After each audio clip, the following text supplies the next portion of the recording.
8 रूप भगवान गणेश जी ने धारण किए। एक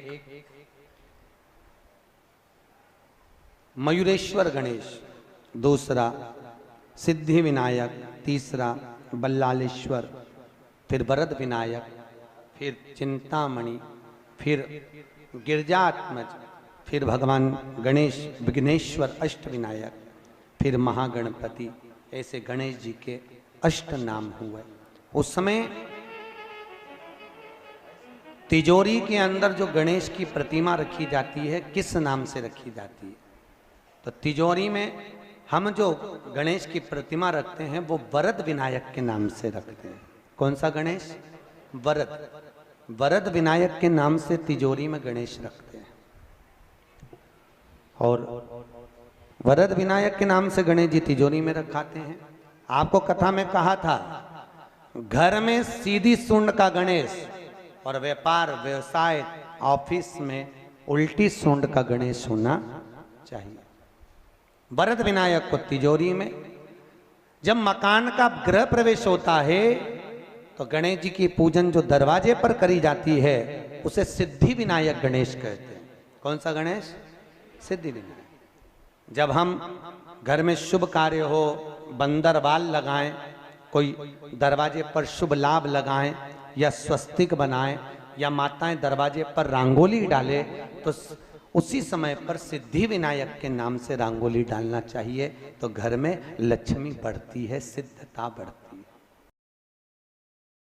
शिव महापुराण के कुमार खंड में श्री वेदव्यास जी लिखते हैं, वेदव्यास जी वर्णन करते हैं कि जिसके घर में भगवान गणेश की नृत्य की मूर्ति लगी रहती है उस घर में जितने भी परिवार के लोग रहते हैं वो कहीं ना कहीं 24 घंटे काम में लगे रहते हैं, पर उनको शांति रत्ती भर की नहीं मिलती है। यहां तक का व्याख्यान शिव महापुराण करती है महाराज। लोगों को शौक चला, गणेश जी ढोल बजा रहे हैं, वो मूर्ति का फोटो घर में लगा दिया, घर में मूर्ति का फोटो लगा दिया कि गणेश जी ढोल बजा रहे हैं, गणेश जी नाच रहे हैं, वो मूर्ति का फोटो तुरंत घर में लगा दिया।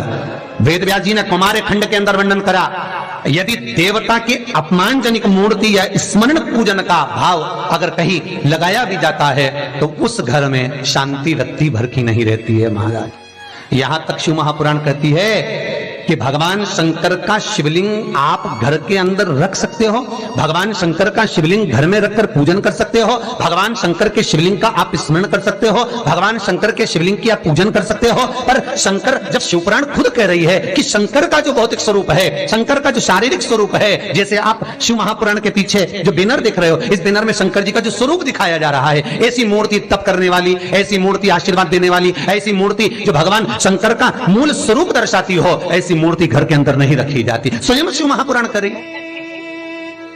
फिर वो मूर्ति छोटी हो चाहे बड़ी हो, फिर वो मूर्ति कितनी भी बड़ी आकृति की हो, शिव महापुराण की कथा कहती है हाँ, शिवलिंग जो भगवान शंकर का एक मूल बिंदु है, भगवान शंकर का एक मूल बिंदु विराजमान है, भगवान शंकर का एक मूल बिंदु का निर्माणित है वो शिवलिंग। आप छोटे से छोटा, बड़े से बड़ा कैसा भी रख सकते हो। शंकर को एक बेलपत्र भी अगर हम समर्पित कर रहे हैं तो वो आखी हो, एक चावल का दाना भी हम शिव को दे रहे हैं तो वो आखा हो, एक पुष्प भी अगर हम भगवान शंकर को दे रहे हैं तो आखा होना चाहिए, श्रीफल भी दे रहे हैं तो आखा होना चाहिए। इसलिए शंकर जी के मंदिर में नारियल नहीं फूटता, आखा।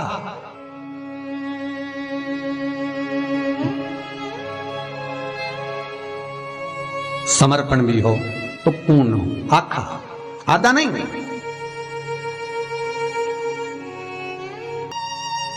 दुर्वा का मूल महाराज 21 दुर्वा के 108 बंडल बना लो।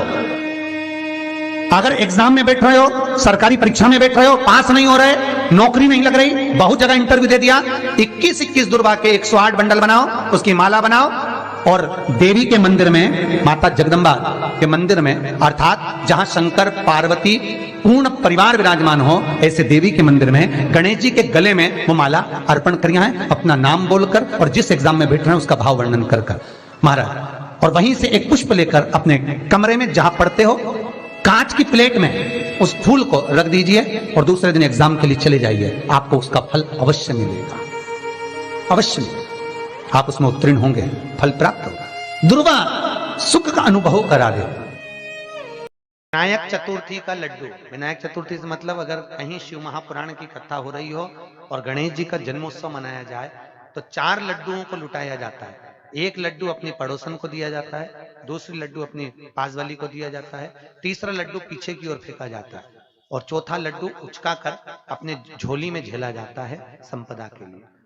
तो जब यहां से बोला जाएगा तब उसको आपको लुटाते हुए देना है, ऐसा नहीं कि पड़ोसन के हाथ में पकड़ा दिया, उसकी झोली में गिरे लड्डू, इस भाव से आपको समर्पित करना है। संपदा के लिए, लक्ष्मी के लिए और संतान की वृद्धि के लिए ये मोदक, ये लड्डू लुटाया जाता है। किस किसने देखा वो चंदन को घिसने का एक पट्टा होता है छोटा सा, उसकी जो शिला होती है,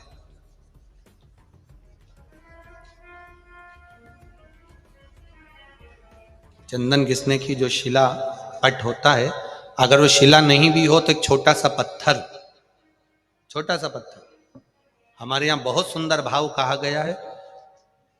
मान लो शिला नहीं भी है, छोटा सा चंदन का टुकड़ा यदि तुम्हारे घर में है और तुम रोज प्रतिदिन, मान लो घर में घिसा हुआ डब्बी का भी चंदन है, तो भी घर की बहू, बेटी, बेटा, परिवार का कोई सदस्य घर के अंदर चंदन के उस पत्थर पर चंदन को अगर 7 बार, 5 बार, 4 बार या उसको 2-4 बार रगड़ देता है,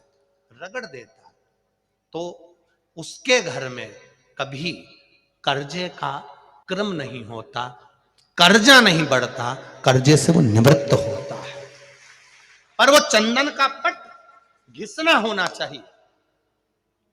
जिसके यहां पर केवल रखा रहता है, केवल रखा है, तो किसी ना किसी कारण पर से गाड़ी ले ली, उसका कर्जा हो गया, मकान बना लिया, उसका कर्जा हो गया, ये हो गया, उसका, उस चंदन के पट पर पानी डलना जरूरी है, भले 2 बूंद डले और एक बार ही उसमें रगड़ा लगे, तो वो कर्जे को मुक्त करता, वो कर्जे को समाप्त करता। और उस पे लगा हुआ चंदन का थोड़ा सा भाग घर में अगर शिवालय हो, घर में शंकर जी का शिवलिंग हो, उस पे लगा दो, और अगर नहीं हो तो उसी चंदन को जब आप किसी कलश में जल लेकर जाओ, उसी कलश पर लगाकर चंदन को लेकर जाओ और शिव जी को समर्पित कर कर आओ। चंदन लगने से ही कर्जे की मुक्ति होती है, कर्जा समाप्त होता है, वो कर्जा रहता नहीं। कभी आपको लगे ऐसा कि व्यापार बहुत अच्छा चल रहा था और एकदम बंद सा हो गया, फैक्ट्री चल रही थी एकदम बंद सी हो गई, मेरा व्यापार ही नहीं बढ़ रहा, तो प्रयास करना, तांबे के कलश में जल लीजिएगा, बेलपत्री नीचे हाथ में रखिएगा, तांबे के कलश को उसके ऊपर रखिएगा, तांबे के कलश को उसके ऊपर रखिएगा महाराज, उल्टा हाथ उस तांबे के कलश पर रखिएगा, अपना नाम और गोत्र का स्मरण करिएगा। ऐसा कैसा ही पात्र लेकर जाइए, अंगूठे से और उंगलियों से पात्र को पकड़कर बेलपत्री हाथ में ही रखे रहने देना। अपनी जिस कामना से, जो भी व्यापार है आपका, जो फैक्ट्री है, जो व्यवसाय है, नहीं चल रहा, या इंटरव्यू के लिए जा रहे हो, नहीं हो रहा, तो जल का पात्र पकड़कर हाथ का स्पर्श कर कर जल श्री तुम्ब रूपेश्वर महादेव, कौन से महादेव? तुम्ब रूपेश्वर महादेव के नाम से शिव को चढ़ा दीजिए। बाद में पात्र को नीचे रखकर बेलपत्री शंकर जी पे जब चढ़ाएं तो इस डंडी के भाग को अशुक सुंदरी का स्थान होना चाहिए। चढ़ाते समय डंडी का भाग अशुक सुंदर की ओर रख दें महाराज। झोली पसार कर प्रणाम करें, बाबा से निवेदन कर कर आए। 3 से 4 दिन लगेंगे, जो व्यापार ठप पड़ा था उसमें थोड़ी सी उन्नति होना प्रारंभ हो जाएगी।